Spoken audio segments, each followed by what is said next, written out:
Welcome to Refugee Housing Solutions Sexual Harassment and Housing Transactions Training. Hello, my name is Lynette Pearl, and I'm a Senior Housing Officer with RHS, and I will be conducting today's webinar. Now, before going into this webinar, I want to talk a little bit about RHS. Our team, we are made up of individuals with a rich and diverse background in housing solutions, strategic planning, hospitality management, and helping refugees successfully resettle into new communities. Now, we do have several key initiatives and projects aimed at supporting resettlement practitioners, housing providers, and community partners in addressing refugee housing needs. We offer training and webinars such as these that are interactive sessions where we share best practices and strategies for housing refugees and newcomers. These sessions can cover subjects like tenant rights, landlord engagement, and cultural competency, which provides practical skills for those involved in resettlement work. Our resource library is a comprehensive collection of tools, guides, templates that stakeholders can use to support housing initiatives. Now, this library is designed to simplify and strengthen collaboration by making relevant resources easily accessible. We also host working groups, including the National Housing Working Group and Regional Community of Practices. These are collaborative forums were created for you, stakeholders, to come together to discuss housing solutions and share best practices for resettlement. We also offer technical assistance, which is personalized. Now, through our one on one guidance, we help you address specific housing challenges and provide you with customized resources and strategies. Now, if you're interested in scheduling a TA with us, you can just simply go to our website and under our technical assistant tab, enter your contact information and details of your TA request into our booking system.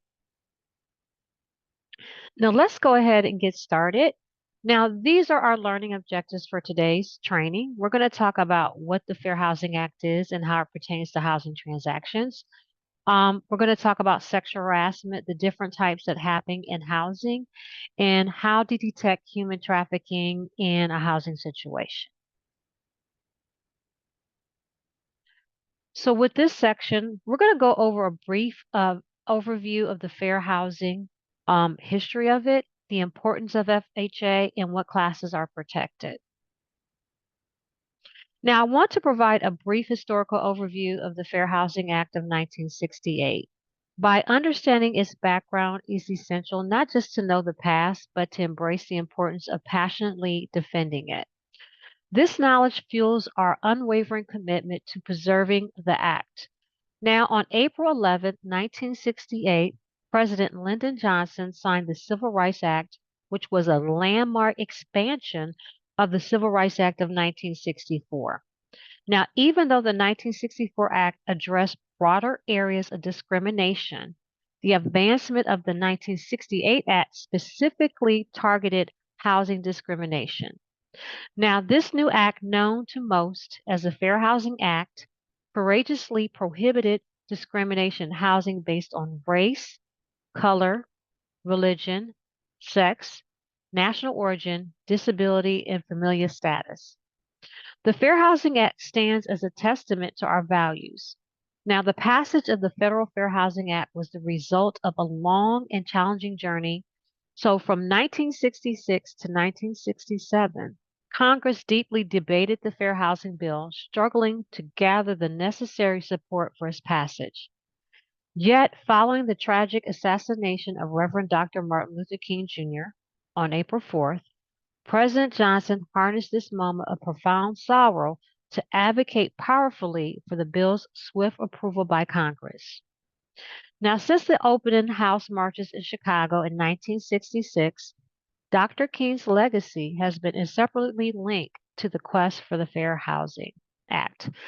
Now, that history lesson, that brief history lesson, was very powerful but needed. Yes, a lot of work has been done, but a lot of more work needs to be done as well. Now, as mentioned earlier, the Fair Housing Act, it is a federal law prohibiting discriminatory housing practices based on a person's color, race, religion, sex, national origin, disability, and familial status. The Act's foundation is the right to choose. Now, the Fair Housing Act guarantees the right to choose housing free from unlawful discrimination. It protects people from housing discrimination in various transactions, including rental, sales, lending, and insurance. So, why is it so important? Well, FHA ensures that a protected class member is not discriminated against during a housing transaction. And as you know, many newcomers have experienced discrimination. And as a staff member, sponsor, and volunteer, you play a crucial role as an advocate. You understanding their rights is key to helping them secure the housing of their choice. Now, the big question is who is protected by the fair housing laws? Fair housing laws protect all individuals seeking housing, including renters, homebuyers, persons obtaining a mortgage or homeowners insurance, and others. Now, we're going to talk about sexual harassment. Now, sexual harassment is prohibited under the Fair Housing Act. An individual can claim sexual harassment if they demonstrate that an advance or an act was unwanted, regardless of whether they submitted to it. In cases of sexual harassment, the gender of both the victim and the harasser is irrelevant. Now, while women are often the victims, men can also experience sexual harassment. The FHA protects all individuals from such behavior, regardless of their gender. Unfortunately, female newcomers, whether they are adults, teenagers, or children, they are at a higher risk of being sexually harassed. So let's talk about the different types of sexual harassment in housing transactions. We have quid pro quo, was this is for that, and then we have the hostile environment. Now, we're going to talk about quid pro quo first. Now, this occurs when a housing provider or their representative, employee, or contractor compels a rental applicant or tenant to submit to or engage in unwanted sexual conduct as a condition for securing or retaining housing and or housing related assistance. So a person can experience sexual harassment even in the application process. So we're going to look at some examples. The first one is Miss Newcomer is facing an issue with her apartment rental application due to the lack of standard U.S. documentation, which is not uncommon in our space. And the leasing agent offers to approve her application if she goes out on a date with her. Another example would be Miss Newcomer has submitted a multiple maintenance request, but is frustrated by the lack of action. After complaining, a maintenance man visits her and refuses to make the repairs unless she engaged in sexual activity with him. Another one is Mr. Newcomer is unable to pay his full rent amount. In an effort to maintain a good relationship with his landlord, he seeks to arrange a payment plan. Now, the landlord has suggested that if Mr. Newcomer comes over on Friday to watch a movie, he won't have to worry about the remaining balance of his rent. Now, as you can see, in these examples, there is an exchange for something. The aggressor is stating, if you give me this, I'll give you that. So, quid pro quo.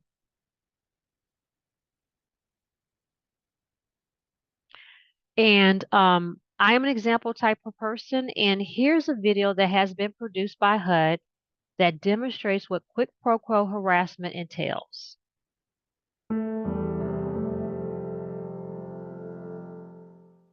Using a housing choice voucher, Monica has just rented an apartment in a building owned by Steve. She likes the apartment, and the landlord seems nice. But for the first 2 months, Monica has paid her rent late without the required late fees. Monica opens the door to let Steve in.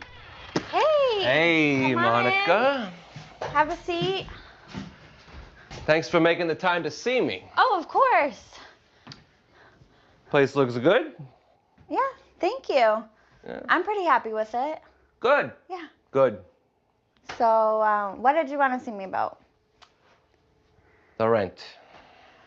I know, I'm so sorry. I've been late the past 2 months and I meant to call, but I just See, got... I knew I was gonna have a problem with you. No, I promise it's not going to be a problem. I'm caught up on last month's rent and I've just been really sick. I couldn't work. You could at least pay me the late fees. But I don't have money for late fees. I'm not talking about money, honey. Steve tries to kiss Monica. Stop! Hey, listen. You got two options. We could have sex, or you could find a new place to live. Now, in this video, Monica was late behind on her rent, and there were late fees that were collected. So the quid pro quo in this situation was Steve wanted to forgive the late fee debt in exchange for sex, sexual favors or sex. So this is an example of a quid pro quo. So we're going to talk about another one type of sexual harassment is hostile environment. Now, this occurs when a housing provider, employee, agent, contractor, or in some circumstances, another tenant engaged in sexual innuendo or behavior of such severity or persuasiveness that it alters the terms or conditions of tenancy and results in an environment that is intimidating, hostile, offensive, or otherwise significantly undesirable. Now, examples of that would be Miss Newcomer is distressed about paying her rent monthly because the property manager makes offensive remarks about her appearance and body. She informs him that his comments make her uncomfortable and asks him to stop, but he refuses. Another example, after Miss Newcomer declined his landlord's invitation to a movie, the landlord evicted him immediately without following the proper eviction process mandated by the state. The maintenance man has befriended Mr. Newcomer because they are from the same city. However, this friendship leads the maintenance man to continually show Mr. Newcomer pornographic material even when Mr. Newcomer appears noticeably uncomfortable with it. So we have another video by HUD, and this is going to address hostile environment.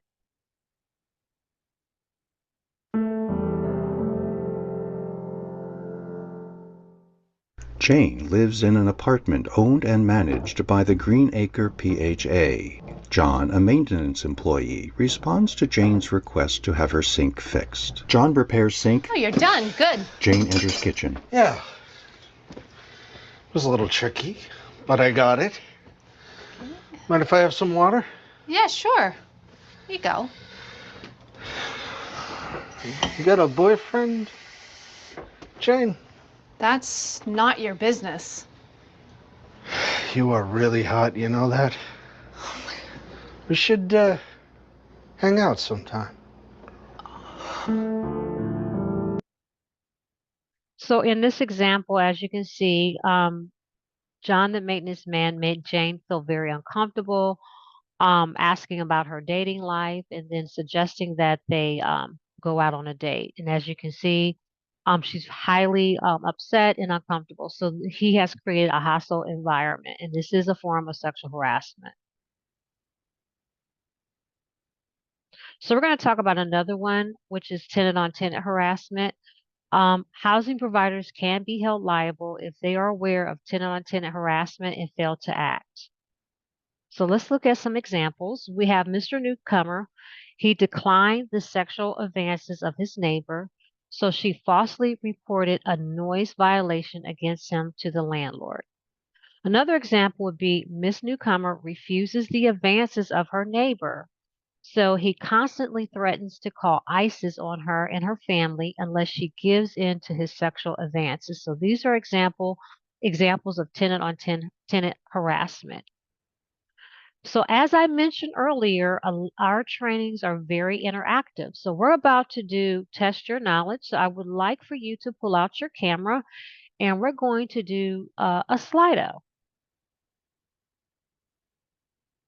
So go ahead and scan that barcode so we can get started. I'm going to give you a few minutes to scan that barcode.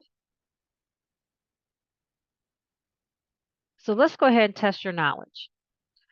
A maintenance worker has been repeatedly sending sexually explicit text messages to Mr. Newcomer, creating an uncomfortable and inappropriate situation. What type of sexual harassment is this?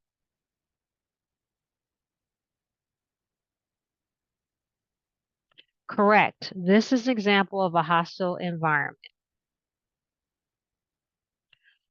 Now, Miss Newcomer declined her neighbor's advances, prompting him to instruct his son to harass Miss Newcomer's daughter on the playground and at school.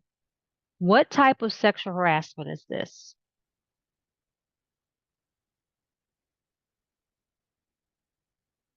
And you guys are correct, but what else could this be? Yes, it's tenant on tenant, but it also is a hostile environment because Mrs. Newcomer daughter is being harassed by her neighbor's son. So it's creating a hostile environment for her daughter. Miss Newcomer tells the property manager that her neighbor is sexually harassing her, but he refuses to act because the neighbor is his friend. So what type of sexual harassment is this? And you're correct. You caught on. It's tenant on tenant because it is her tenant that's harassing her. I'm sorry, it's her neighbor, and then it's also a hostile environment because her neighbor is creating a hostile environment. So you're absolutely correct for both. Miss Newcomer lease states that the management must give 24-hour written notice before entering a tenant unit unless it is an emergency. Her maintenance man, who's expressed an interest in her, continues to enter her unit without permission or maintenance justification. What type of sexual harassment is this? Correct. Hostile environment. Now, after receiving a maintenance request from Miss Newcomer, the landlord tells her that he will prioritize her request if she allows him to take photos of her in the nude. What type of sexual harassment is this? Correct. Quid pro quo. If she takes the nude photos, he's willing to actually prioritize her maintenance request. There's exchange for something. So we're going to talk about filing a complaint. Now, again, sexual harassment in housing is illegal, and newcomers who face harassment have the right to file a fair housing complaint. Now, individuals may file a complaint either with HUD or a state or local fair housing agency. HUD or the appropriate agency will investigate the complaint at no expense to the person filing it. Now, should the evidence collected during the investigation corroborates your client's claim, HUD or the agency will initiate a formal charge against the alleged harasser or harassers and pursue the matter thoroughly with an administrative proceeding. Now, a person can file a sexual harassment complaint with HUD within 1 year of the incident. Now, if a client is filing a complaint, they should be prepared to provide the name of the person responsible for the harassment, along with the date and location of the incident or incidents. And additionally, they should include the name of witnesses or other individuals who have experienced or are experiencing similar harassment. And again, all these numbers and we have for this webinar, it will be provided for you. And we're also going to provide additional information as well as how to get hold of your local fair housing agency. And I'm going to go ahead and talk about that because a lot of people are like, well, what is a fair housing agency? Well, a fair housing organization, they do play a crucial role in supporting newcomers by they do offer a range of services. And these services can include facilitated communications with landlords, conducting detailed investigations, including testing, to identify if any incidents of discrimination. And they also provide guidance and assistance in filing fair housing complaints with HUD or with the state agency. And again, a local fair housing agency, they help with sexual harassment complaints, but they also help with discrimination, housing discrimination complaints as well.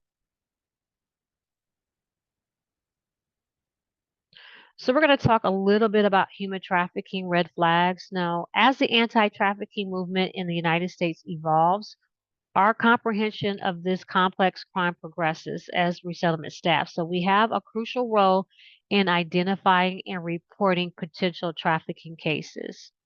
So in order to combat trafficking, we need to be proactively, particularly in the housing sector.